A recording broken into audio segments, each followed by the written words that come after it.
This is your water, all yours. Enough from heaven for all of us. Dr. Kwasi Kwachinwako is a member of the faculty of Howard Divinity School. He is a Methodist pastor. I think we could say very well that he's a Methodist missionary in the United States. I often cross paths with him near Mount Vernon on the other side of the Potomac when he is gathering with the Resurrection Methodist congregation, and I am there with the Episcopal congregation. So I can think of no one who can help us more think about Islam, Christianity, nationalism, and unity in response to Dr. Nyang's wonderful overview. Kwasi Kwachinwako.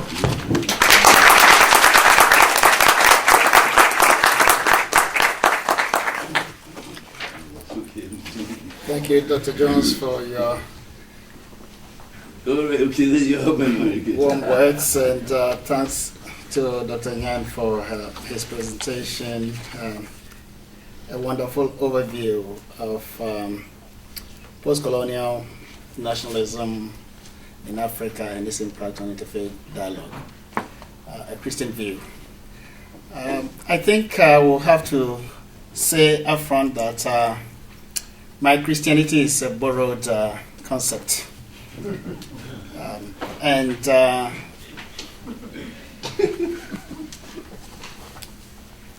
Serving in the Christian church and in the academy all come together to help me think about the world we live in and how we can make this world a better place. Because sometimes when we wear badges,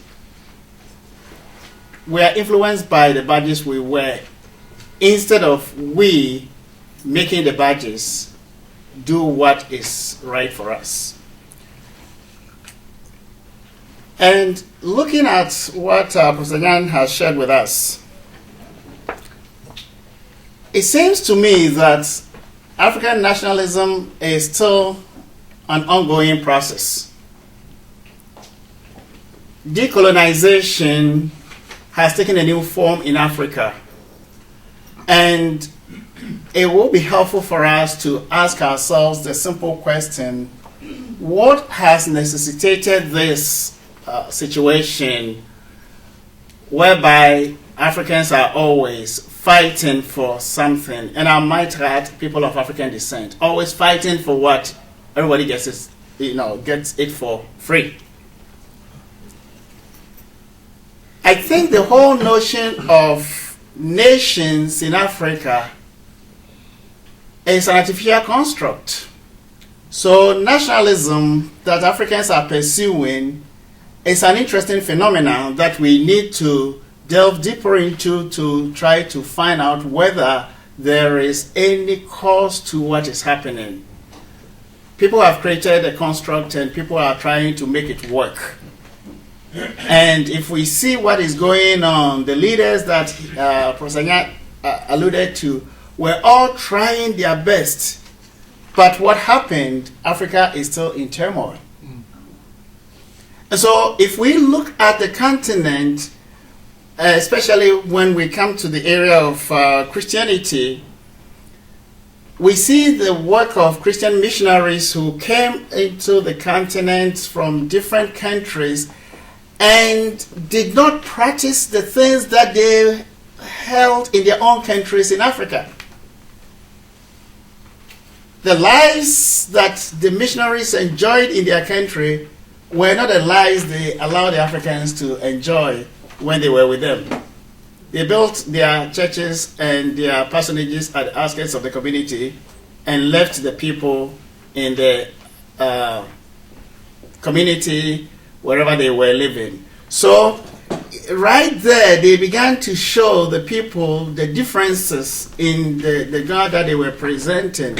So as the emancipation process began, some of the freedom fighters saw the mission-founded Christians and their leaders as against the African decolonization process.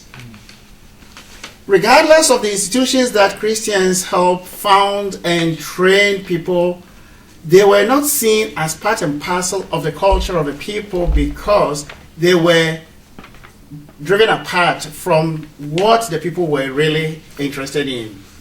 And so going to school and learning English and sometimes forgetting about the lingua franca made one become a good scholar in the eyes of the missionaries, but a poor student in terms of one's relationship with one's own community.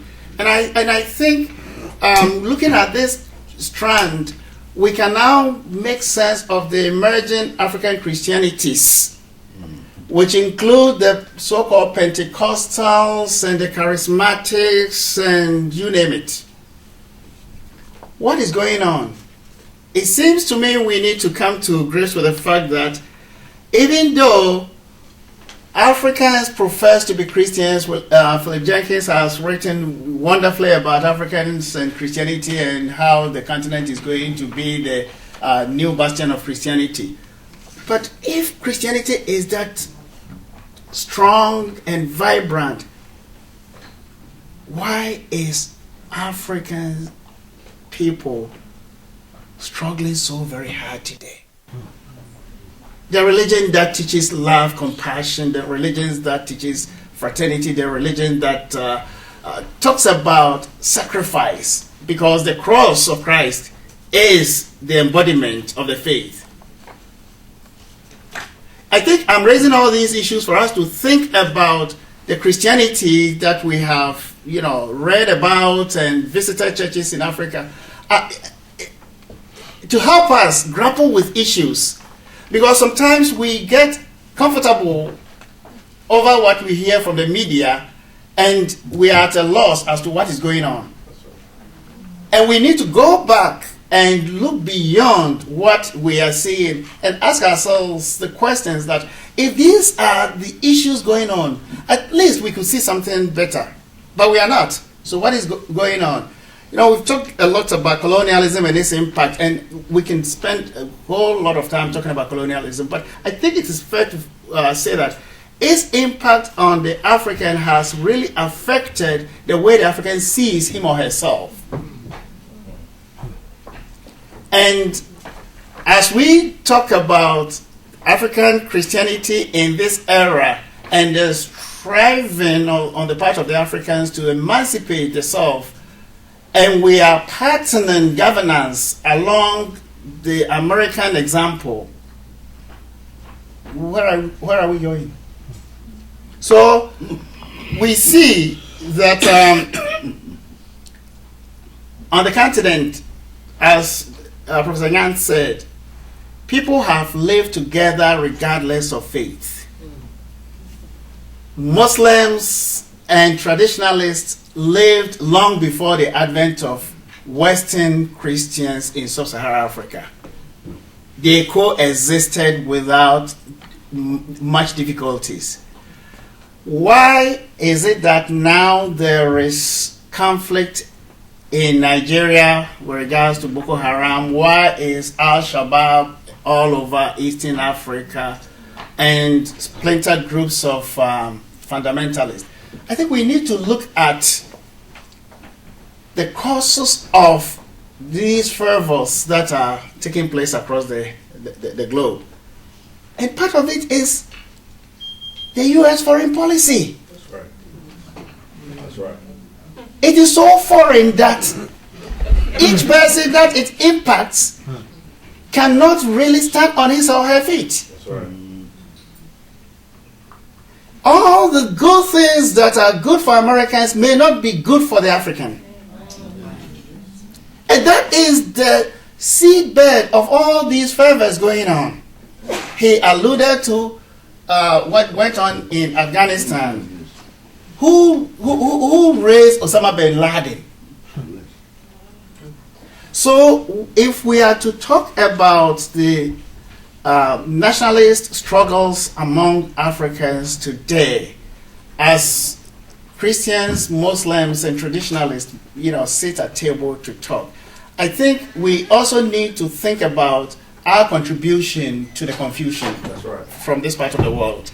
And if we do that, they already have a culture that beams and embraces and allows them to sit and talk and discuss issues of mutual benefit to them. But when there are pressures coming from abroad, when governments in Africa must have their budgets approved here in town by the IMF, when there is the IMF conditionalities on hiring and freezing of wages, and it's affecting people, the conversation between Christians and Muslims are taken away from meaningful dialogue about what is good for the human being. The other thing I want to mention is that because of the impact of colonialism, African governments have been weaker since their inception, and they are not getting strong. And the state which controls the military and the police and all the security forces is incapable of helping the people in times of need. And so when these religious people try to deal with social issues under religious cover, when the governments are weak and are unable to provide, the conversation tends to be more of a monologue than a dialogue. So if we are really committed to interfaith dialogue in Africa, it existed before the march towards flag independence. What flag independence has contributed to the continent now is the maze of confusion based on trying to be who we are not, copying from the West, and the kind of religiosity that has crept into the lands. Take, for example, the so-called charismatics. They have no respect for anybody because the understanding of the Bible is so literal. You have to toe their lines. And it becomes difficult for them even to talk to the mainline churches about matters of national importance. And so when we are to extend it to peoples of other faith, is the Jesus waving Bible people, right? They will beat you with your Jesus unless you repent and convert. And that doesn't augur well for interfaith dialogue. Interfaith dialogue, requires mutual respect, the acceptance of our personhood, the African worldview that embraced human beings as human beings. These must be cultivated. And so I think we need to focus on our discussion of the importance of life, re-examine life in a new light. Not life based on capitalism, but life based on what makes us humans, which is the basis of Ubuntu. We also need to look at discussing various religious beliefs that we have. Because we can talk about all the social things of importance to us. However, some people are very, very ignorant about other religions so close to them. So I think we need to also spend time. I would say that there are some efforts being made in so many African countries. I'll proudly say that in 2011, Parliament in Ghana passed an act which has become a law to have peace council. And Peace Council? Peace Council. Peace. Yes, Peace Council. And Thompson Cardinal, the Catholic Cardinal in Ghana is the chair. The head of the Ahmadiyya movement serves on the council, and the chief imam of Ghana is also on the council, together with other Christian leaders and civil personalities. They are 11 in all. So one can see that there is an attempt on the part of the government even to bring religious leaders into conversation about peace in the country, whereby the elections of 2012, they were able to avert the conflict that was about to ensue when they intervened, and people just went home peacefully without any fight. So we can see that there are some efforts being made. In Benin, there is an ongoing interfaith dialogue where Christians and Muslims are working together. They have a radio station where people call in and talk about issues of importance to them. And it's moderated by imams and pastors, whereby people are given fair shot of whatever they need to do. But the point that we need to underscore is that this is something that requires our effort. And we need to go beyond the nice conversations that we have and begin delving deeper into the core of our humanity, trying to find out how best we can be of help to one another and not allow religion to become an impediment to our progress. Because, as you all know, the whole purpose of religion is not going to church. The whole purpose of religion is to understand our place in this cosmos, asking the important questions and trying to find answers to them. Why am I here? What am I doing? Where do I go from here? But we have literally made religion become a tag of church going, mosque going, temple going, losing the existential questions that we need to ask ourselves and the attempt to find the answers. So when we go back to the basis and we begin to address these concerns, we will see that there is nothing holding anyone back as we all try to deal with the same questions that affect our lives. Whether we are Christians, whether we are Muslims, whether we are Jews, is immaterial when death is staring at all of us. Crime doesn't respect our religious heritage. So if we are to be serious about working for a humane society, we need to focus on what makes us human and the questions that we ask every day in order for us to find solace in our lives. Africans are going on. Some of the tribal sentiments get exploded and they are seen as religious conflicts. But delving deeper into them, they are mere tribal conflicts because of the artificiality they are living their lives in.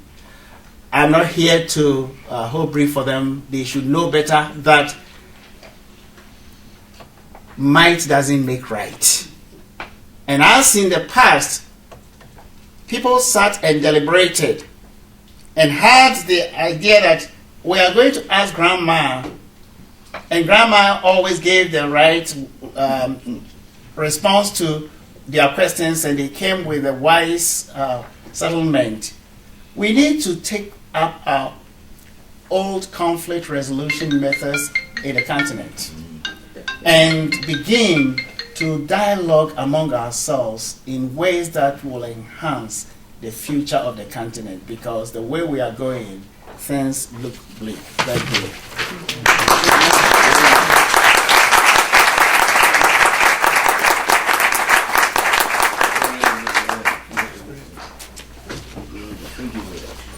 Dr. Kwachinwako, thank you very much. Dr. Nyang, thank you very much. I heard references of hope to Benin and Ghana. I heard notes of despair referring to Somalia and northern Nigeria. And I heard a great reminder to us to find our place as humans in this cosmos. I saw pencils going. I hope some notes are being taken for your questions. Before we have brief questions, and I won't stand long in place of impediment to the refreshments, there's one more act that's listed on your program that we must take advantage of right now. I don't know whether Dr. Constance Wheeler was able to arrive. No. She is the chairman of the consortium's board of trustees. Instead of her and without her, I want to call on the retired director of the Washington Theological Consortium, Dr. John Crossan, who is currently serving on the staff of the Council of Bishops, Roman Catholic Bishops of the United States on interreligious and ecumenical affairs. We have a certificate to present to a student, and John, I would like to ask you to come up now and do this on behalf of the consortium. Mr. Rashid Rabi, will you come and stand up here by the podium, please?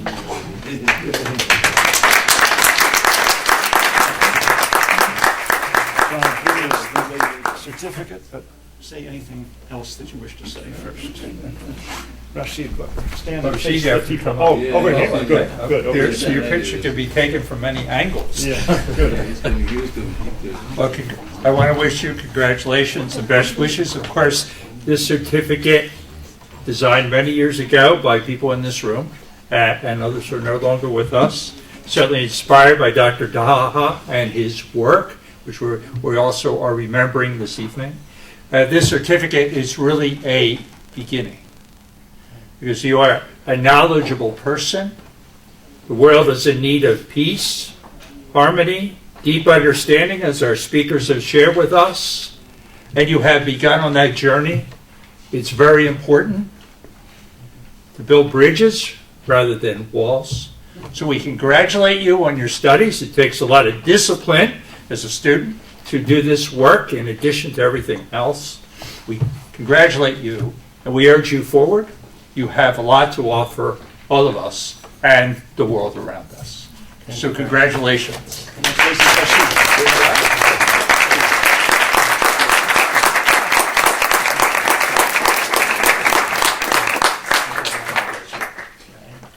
Congratulations. Thank you. Have been persevering. Yes. Thank you for persevering as well. 12 hours of academic work are required. Rashid has not stopped. He's gone beyond the 12, and he has not finished yet. He's doing practical pastoral work as a Muslim in, you've been in some hospitals. In Ova Hospital in Virginia. So what we do in the consortium makes a difference at the bedside as well as on the battlefield.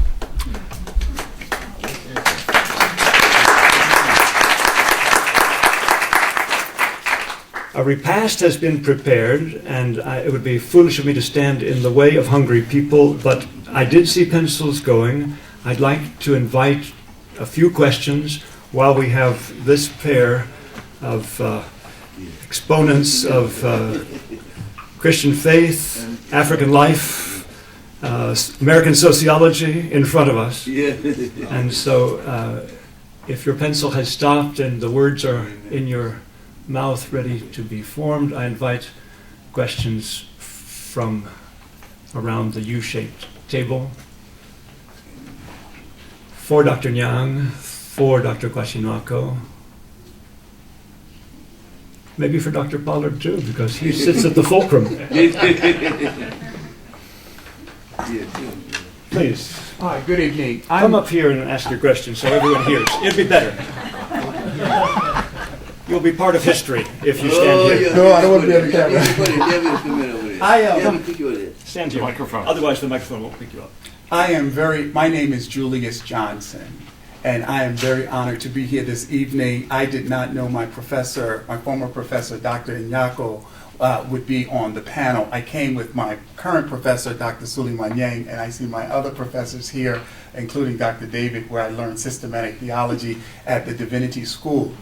I was brought up a Christian in New York, and my mother's a missionary. And like Saul on his way to Damascus, I had a conversion experience in Saudi Arabia on my way to the cafeteria. And it really changed my life. And subsequently, I went on Hajj in 1999.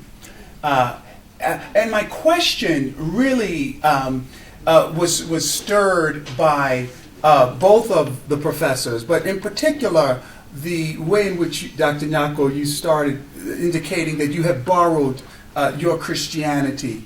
And I want to ask, because I spent several years in in Afghanistan, winning hearts and minds on the part of the United States government.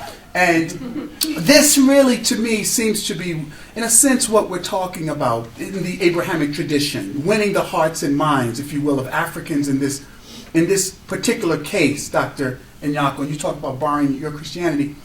I'd like to hear some comment about the traditional African belief systems that predate Jesus Christ, Muhammad ibn Abdullah, as well as Ibrahim or Abraham, who was born in Chaldea, because we know that there were many dynasties in Africa, in the Nile Valley in particular, where Africans discovered God and had God consciousness, and I think that's a part of the dialogue. And then You want a response from Dr. Kwasi? or Dr. Nyang to say something about the pre-Abrahamic belief systems. A short course on African traditional religions, please, Dr. Kwasi Nwako. Very short. And your borrowed tradition. Yes. Where that fits in? Well, there is a saying among my people that when one comes from God, one enters into the community of humans. And so the community of humans that one finds oneself in is the foundation of one's being as a human being in this world. I wasn't born a Christian. I was born as an Asante person, an African, and lived as such before I heard something about Christianity. The worldview that nurtured me, the worldview that gave me the sense of being, is the worldview that this borrowed Christianity is built on. And therefore, I could live without Christianity and still be okay. But I am not throwing the baby with the bathwater, because there are some good things in Christianity that must be salvaged. Just as I was speaking, I was talking about some very important things within Christianity that, if we have been serious about, should bring about transformation. But it's not being taken seriously. What is being taken seriously is growing our membership and having churches in auditoriums.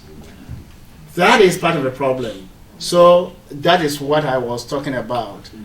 Nobody taught me God. I knew God because I was born into the community of people who knew God. And God is innate, inborn in me. And therefore, I am not despising Christianity. I am just adding on. Okay. Dr. Nyang, do you wish to say anything about tradition? Yeah, what I would say... Come stand here so that you can...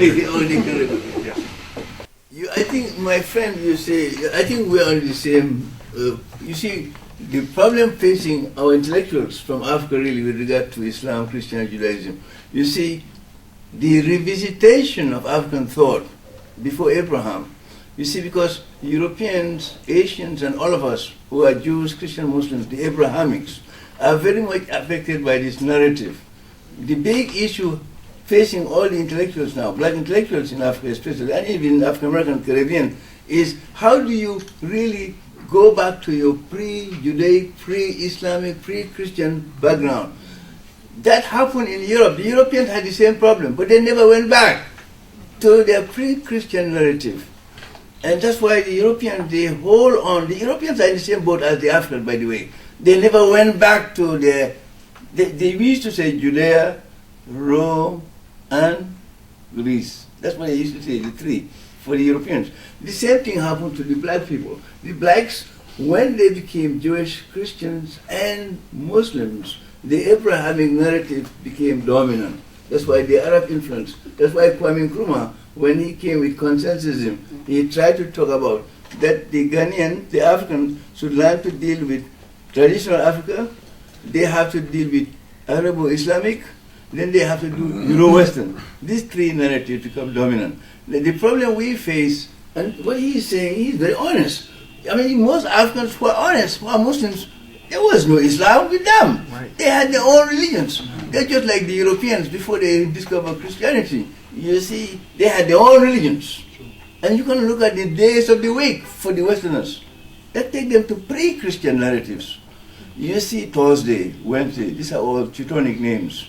But they are still with us. The problem we face, really, is that this globalization is bringing this problem for us. Because globalization is forcing all of us to really see where were you before you were exposed to Judaism, Christianity, and Islam.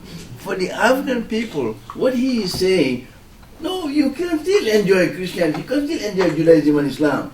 This became very evident. I just give you, before I sit down, I know many of the Jewish intellectuals. I was in Israel. Howard University sent me over there. Many of them, people like Lev Zion, he has a whole book on Islam in Africa, big book, 500 pages. They were grappling with this issue. How do you deal with this issue? Because the big problem we face as modern human beings, when the communist movement and all these other non-Abrahamic ideologies became dominant in the world, they come back to your question. And the job of Senegal was grappling with this, trying to tell the Africans, hey, you go back to before Judaism and Christianity and Islam. Go back to your ancient Egyptian roots.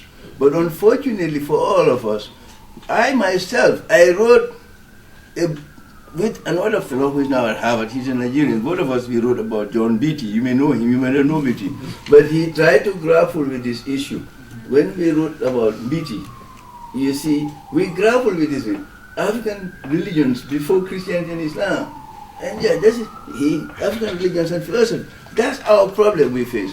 But you see, I have been criticized by people like Mazrui. He said, you and Biden had, Blyden, I don't know some of you know Edward Blyden. Blyden and myself as scholars, he's much older than he was gone before I was born. But you see, Blyden wrote a book called Christianity, Islam and the Negro Race. That's his classical text. I tried to grapple. Blyden, he knew Hebrew, he knew Arabic and all that, but he tried to explain to black people in the United States and in the world the relationship of Christianity and Islam. So I think what he is dealing with, that's a problem we'll have to deal with. The only thing is you can be a good Christian, but be careful. When you go to the marketplace, there are some goods that are not good. Let's the same some of us who are Muslim, there are some goods that are not good. Muslim. I'm sorry, man. Thank you.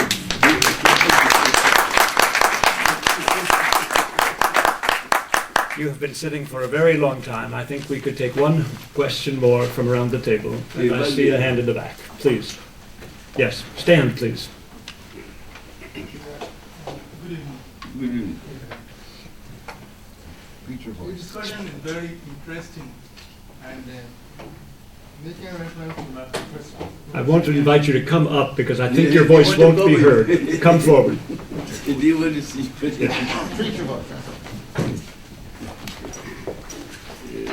He's a professor himself. Now we'll hear, and they will answer. Yes, thank you.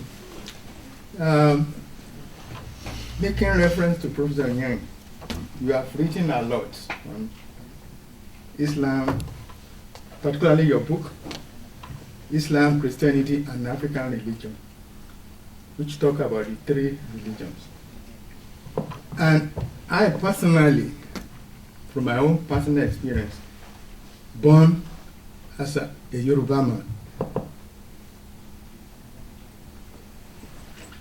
into a Muslim home and then grow up in a Christian home. And looking at the Christianity today and Islam, we are now talking about dialogue between the religions. Well, if you look at what is happening in Africa today, there is serious competition. There is no dialogue between Christianity and Islam in Africa. They are competing. And let me give you an example. Do you know that on Sundays, back home now in Nigeria, the Muslims will tell their kids to go to mosque. They go on Friday, which is the regular day, to go to Jumu'ah. But on Sunday, they will ask their children to go back to mosque. Why? I asked them, say, the Christians are taking away their kids and indoctrinating them into the new Pentecostal religion that is rampant today in Africa. Any book you read today, so the fastest growing Christianity area is in Africa and in Latin America. The Pentecostals are taking over. So there's no, so the Muslim and the Christian, they don't dialogue. So where are we going? Question for the Sunday school superintendent.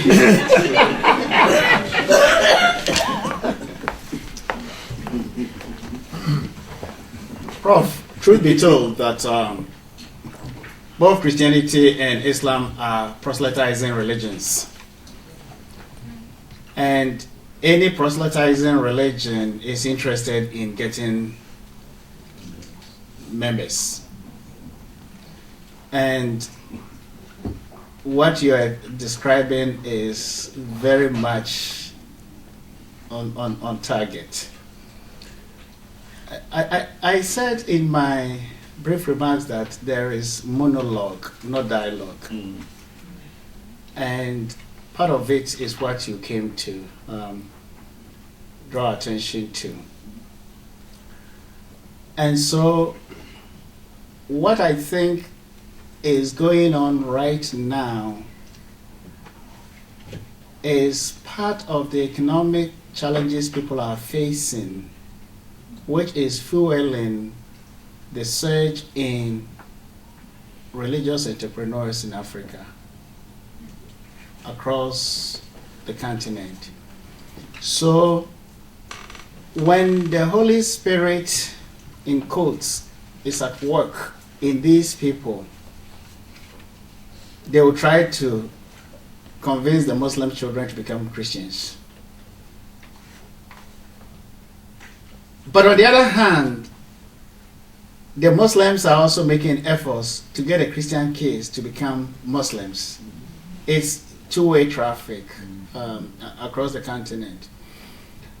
What I suspect we need to be about as Africans is not to buy into the numbers, but begin to ask simple questions. For example, how can we affirm ourselves the way that was the case when we were growing up? The sense of personhood that we all had as young people, I don't think we got it from African personality or negritude. I think we got it from how we were raised. We were raised to be people of character, people who knew where they were from. And that is how these other religions could be appropriated on top of whatever we had. And the economic challenges and the political instabilities have made it difficult for us to sit down and talk. So I think we need to begin asking questions to draw the attention of people who might start something small in order to grow it. The other thing that we also confront on the continent is the way we interpret multi-party system and its debilitating effects. Because as you know, is the winner takes all. And it's part and parcel of the heritage that we have inherited, which we have not seriously sat down to evaluate in order for us to make amends. I mean, we cannot throw away the presidency because somebody wants to go to live in Aso Rock. Whether we like it or not, the building is there, the infrastructure is there, somebody wants to live there. But how can we make the presidency meet the needs of the people? That hasn't been discussed. How can we make the party serve the interest of the people, not the other way around? That hasn't been discussed. So we have work to do as African scholars. But you know that you go to Nigeria and you try to bring people to this awareness and they will tell you, away with your American ideas, you are too known, right? So that is also part of the problem because people are comfortable with what they have and they are not interested in innovations. So it is a daunting task which must be dealt with in a way. So whether it's Christianity or it's Islam, we all know that we have to exert ourselves in our own ways to make a difference. And how we start is very important, not how we end. Thank you. Thank you very much. I'm grateful for those questions. I'm grateful for Mr. Johnson suggesting by his question that the Washington Theological Consortium is a place where Christians and Muslims can meet, and the outcomes remain to be discovered as we go forward.